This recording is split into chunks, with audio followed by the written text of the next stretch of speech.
मृत्यु के ठीक बाद आत्मा कहाँ जाती है? जब इस संसार में किसी मनुष्य की आखिरी सांसें चल रही होती हैं, तब उसके सामने क्या होता है? गरुड़ पुराण में लिखा है कि मृत्यु के ठीक बाद जीवन आत्मा को एक पल के लिए भी आराम नहीं मिलता। उसे तुरंत एक ऐसे सफर पर ले जाया जाता है जिसकी कल्पना मात्र से ही रूह कांप उठे।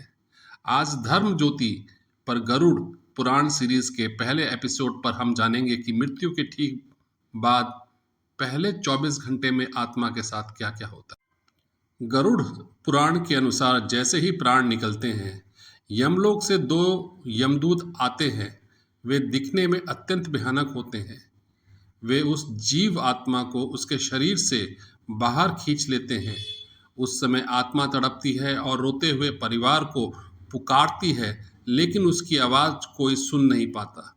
यमदूत बिना समय गंवाए उस आत्मा को हवा की गति से सीधे यमपुरी ले जाते हैं। गरुड़ पुराण कहता है कि पहली बार आत्मा को यमराज के सामने सिर्फ कुछ पलों के लिए पेश किया जाता है। चित्रगुप्त उसके पाप और पुण्य का कच्चा चिट्ठा खोलते हैं। इसके बाद यमराज आज्ञा देते हैं कि इस आत्मा को वापस उसके घर पर ले जाया जाए।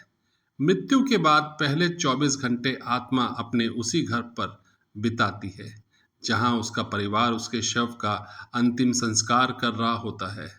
वो भूखी प्यासी अपने पिंडदान और तर्पण का इंतजार करती है।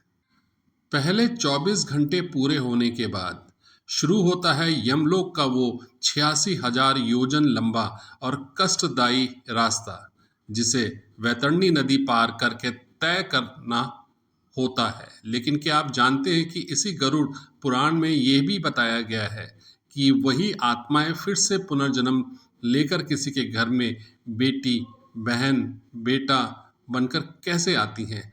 हमारी गरुड़ पुराण सीरीज के अगले एपिसोड में हम इसी रहस्य को खोलेंगे कि पिता के जीवन में पुत्री बनकर कौन आती है।